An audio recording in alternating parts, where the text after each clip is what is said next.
Good morning students. Last class में हमने enzyme के टॉपिक को कंप्लीट किया था। अब नेक्स्ट टॉपिक में हम पढ़ेंगे हमारी फर्स्ट यूनिट आवर्तबीजी पादपों में जनन एवं विकास। देखिए, हमने लास्ट क्लास में 11th में पढ़ा था कि हमारे पास जो प्लांट्स जो पादप जगत है उन्हें 5 भागों में बांटा था हमने। एल्गी, ब्रायोफाइट, टेरिडोफाइट, जिम्नोस्पर्म और एंजियोस्पर्म। तो जो आवर्तबीजी पादप है उन्हें हम इंग्लिश में क्या कहते हैं? Angiosperm plant. देखिए, जो जिम्नोस्पर्म पादप है और जो एंजियोस्पर्म पादप है, जिम्नोस्पर्म अनावर्तबीजी और एंजियोस्पर्म आवर्तबीजी। इन दोनों ही प्रकार के पादपों में बीज का निर्माण तो पाया जाता है। इसमें भी बीज पाया जाता है और इसमें भी बीज पाए जाते हैं, लेकिन जिम्नोस्पर्म के पादपों में बीज के ऊपर फल का आवरण नहीं पाया जाता। बीज के ऊपर क्या नहीं पाए जाएंगे? फल नहीं पाए जाएंगे। इसीलिए हम इन्हें नग्नबीजी भी कह सकते हैं। इसीलिए इन्हें हम क्या कहते हैं? नग्नबीजी पादप। लेकिन जो हमारे एंजियोस्पर्म वाले पादप हैं उनमें बीज के ऊपर फल का आवरण क्या होता है? उपस्थित होता है। इसीलिए हम आवरण वाले पादप यानी कि इन्हें आवर्तबीजी पादप भी कहते हैं। तो इस क्लास में हम एंजियोस्पर्म यानी कि आवर्तबीजी पादपों में जनन के बारे में पढ़ेंगे। देखिए, जो आवर्तबीजी पादप हैं इनमें पीढ़ी एकांतरण यानी कि अल्टरनेशन ऑफ जनरेशन। आवर्तबीजी पादपों में पीढ़ी एकांतरण यानी कि अल्टरनेशन ऑफ जनरेशन पाया जाता है। क्या होता है पीढ़ी एकांतरण? देखिए, पीढ़ी एकांतरण में अगुणित अवस्था से द्विगुणित अवस्था का निर्माण होता है और द्विगुणित अवस्था से अगुणित अवस्था का निर्माण होता है। अगुणित अवस्था को हम n से दर्शाते हैं तथा द्विगुणित अवस्था को हम 2n से दर्शाते हैं। यहाँ पे जो युग्मक है नर और मादा युग्मक वो अगुणित अवस्था को दर्शाते हैं, जबकि ये नर और मादा युग्मक अपने वृद्धि के लिए, विकास के लिए द्विगुणित पादप पर निर्भर करते हैं। द्विगुणित पादप में हम पादप की जड़, तना, पत्ती, जितनी भी कायिक कोशिकाएं हैं, जितने भी कायिक भाग हैं वो क्या होते हैं? सम्मिलित होते हैं।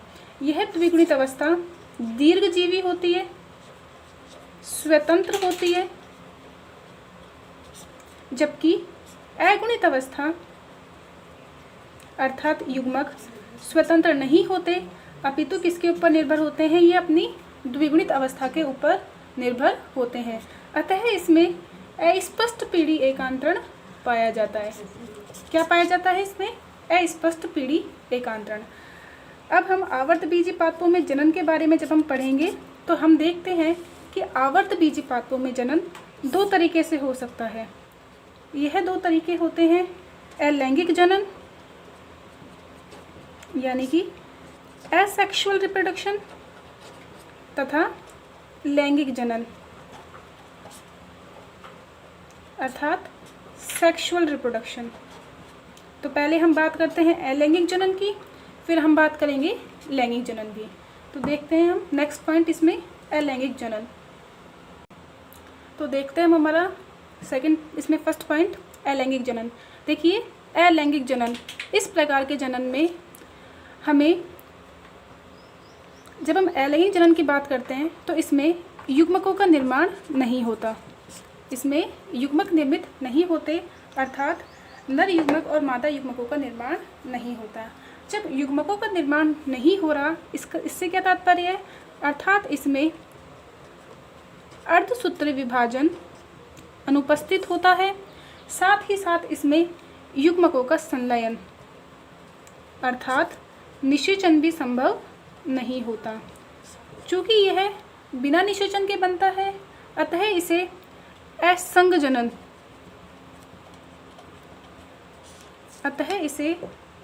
जनन अर्थात एपोमिक्सिस भी कहा जाता है। एपो मीन्स विदाउट मिक्सिस मतलब मिश्रण, यानी कि नर और मादा युग्मकों का इसमें संलयन नहीं होता। और क्या होता है, इसमें अर्धसूत्री विभाजन भी नहीं होगा और पादप का कोई भाग स्वयं क्या बना देगा, एक पूर्ण पादप का निर्माण कर देगा। इसे सामान्यतः हम कायिक जनन भी कह सकते हैं। यह मुख्यतः 2 प्रकार का होता है। पहला है इसमें अनिषेक बीजता,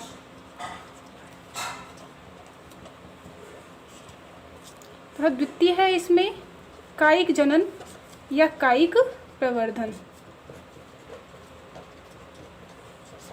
देखिए, अनिषेक बीजता, ए का मतलब अनुपस्थित, निषेक का मतलब निषेचन और बीज। देखिए, हमें पता है कि बीज किससे बनता है सामान्यतः है आपके। देखिए, हम जानते हैं सामान्यतः बीजों का निर्माण निषेचन के बाद होता है और निषेचन के बाद जो युग्मनज बनता है जाइगोट, वो भ्रूण का निर्माण करता है और यही भ्रूण आगे जाके बीज का निर्माण करता है। निषेचन हुआ, निषेचन के बाद युग्मनज बना, यही युग्मनज आगे भ्रूण का निर्माण करता है और यह भ्रूण आगे जाके बीज का निर्माण करता है।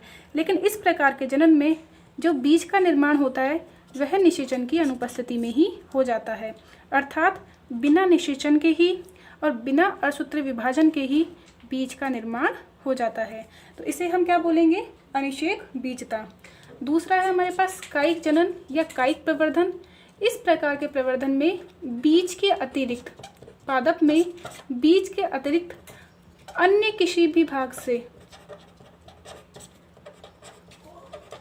अन्य किसी भी पादप भाग से नए पादप का निर्माण हो जाता है। यह भाग जड़, तना, पत्ती, कलिका, पादप का कोई भी भाग हो सकता है, किंतु बीज नहीं होगा। इसमें पादप का जो भाग कायिक जनन में सहायता करता है उसे हम प्रोपेग्यूल यानी कि प्रवर्ध कहते हैं। यह कायिक जनन 2 तरीके से हो सकता है। यह कायिक जनन 2 तरीके से संभव है। यह प्राकृतिक रूप से भी पाया जाता है तथा इसे हम कृत्रिम रूप से भी संपन्न करा सकते हैं, अर्थात नेचुरल वेजिटेटिव प्रोपगेशन और आर्टिफिशियल वेजिटेटिव प्रोपगेशन, यानी कि प्राकृतिक कायिक जनन और कृत्रिम कायिक जनन। अगले पॉइंट में हम इन्हें अलग अलग पढ़ेंगे। तो पहले हम स्टार्ट करते हैं प्राकृतिक कायिक जनन। प्राकृतिक कायिक जनन, यह प्राकृतिक कायिक जनन तना, जड़, पत्ती, पत्र, प्रकलिका द्वारा संपन्न होता है। पहला हम देखते हैं तने द्वारा कायिक जनन।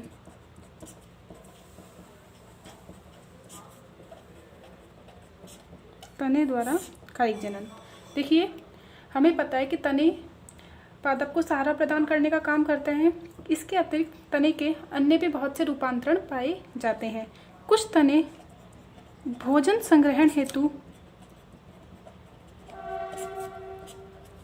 फूल जाते हैं और कुछ तने जमीन के अंदर भी, भूमि में भी क्या होते हैं, आपके धसे हुए होते हैं। तो तने द्वारा कायिक जनन में हम देखेंगे, जैसे कि एग्जाम्पल कुछ रूपांतरित तने जैसे प्रकंद, कंद, शल्ककंद, घनकंद, इन सब के बारे में हम 11th में पढ़ चुके थे। प्रकंद, इसका एग्जाम्पल अदरक, हल्दी, केला, इनके तने। कंद, आलू, शल्ककंद, प्याज, लहसुन। घनकंद में अरबी, केसर। इनके जो तने हैं, ये तने जनन में सहायता करते हैं या नए पादप का निर्माण करते हैं। इनके एग्जाम्पल याद करने हमें ज़रूरी है। देखिए, कंद क्या होता है? भोजन संग्रहण करके जो आलू है हमारा, जो हम आलू काम में लेते हैं, वो आलू किसका रूपांतरण है? तने का ही। भूमि में जल भोजन का इकट्ठा करके उसका संग्रहण करके फूल जाते हैं और क्या करते हैं? देखिए, आलू के ऊपर जब हम संरचना देखते हैं, छोटी छोटी आँखें पाई जाती है, इन्हें हम बोलते हैं आइज। यदि आप इसको निकाल करके या आप किसी छोटे आलू को ज़मीन में अगर रोपित कर देंगे तो आप देखते हैं कुछ समय के बाद नई प्लांट का निर्माण हो जाता है। तो यह भी क्या कर रहा है कि बिना किसी लैंगिक जनन की प्रक्रिया के नए पादप का निर्माण हो गया। प्रकंद क्या होता है? अदरक भी तने का रूपांतरण है, लेकिन जो प्रकंद है, प्रकंद कैसा पाया जाता है? क्षैतिज, यानी कि हॉरिजेंटल,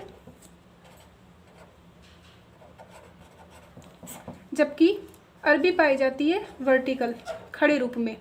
जो अदरक है, अदरक कैसे पाया जाएगा? आपका क्षैतिज रूप में, जबकि अदरक पाया जाता है अपना क्षैतिज रूप में, जबकि जो अरबी होती है वो कैसे पाई जाती है? आपके खड़े रूप में।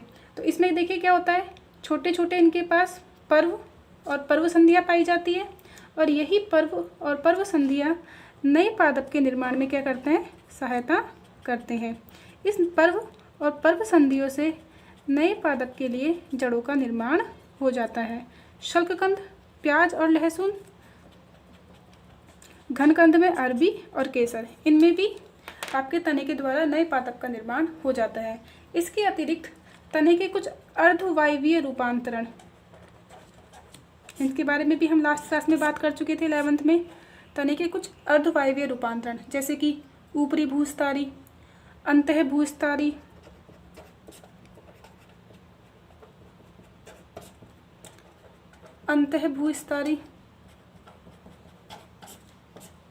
भूस्तारिका, ये भी क्या करते हैं? जनन में सहायक होते हैं।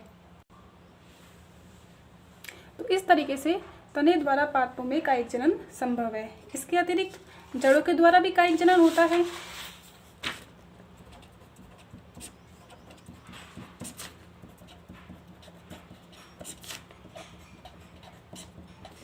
देखिए, कुछ पादपों में जड़ें, यदि जड़ों को हम लगा देंगे तो हमें नए पादप की प्राप्ति हो जाती है। इन जड़ों पर कुछ कलिकाएं पाई जाती है जो कि नए पादप को निर्मित करने में सहायता करती है, जैसे कि डहेलिया। यदि आप इनकी जड़ों को रोपित कर देंगे तो क्या होगा? नए पादप का निर्माण हो जाता है। इसके अतिरिक्त कुछ पादपों की पत्तियों से भी कायिक जनन होता है, जैसे कि पत्थर चट्टा, इसे हम ब्रायोफिल्म भी कहते हैं।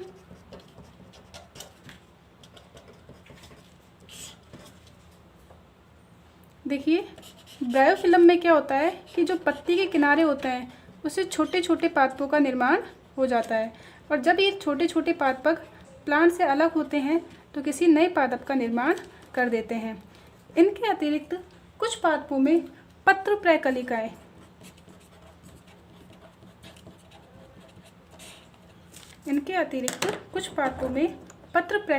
जिन्हें हम बोलते हैं बल्बिल्स भी पाई जाती है। ये बल्बिल्स क्या करती है? आपके मेन पादप, मुख्य पादप से क्या होती है? कुछ पादपों में बड़ यानी कि कलिका का निर्माण नहीं होता। पादपों में, पुष्प में कलिका का निर्माण नहीं होता, इसके स्थान पर पत्र प्रकलिका बन जाती है। कलिका के स्थान पर पत्र प्रकलिका बन जाती है, और यह पत्र प्रकलिका मुख्य पादप से अलग होकर जैसे ही मृदा में गिर जाती है तो उससे क्या होगा? कुछ समय के बाद अनुकूल परिस्थितियों में एक नए पादप का निर्माण हो जाता है। ऐसा किस में होता है? एग्जाम्पल अगैव, रामबास, क्या बोलते हैं इसे हम? रामबास। तो इस तरीके से पादपों में कृत्रिम रूप से कायिक जनन होता है, यानी कि पादप के कुछ भाग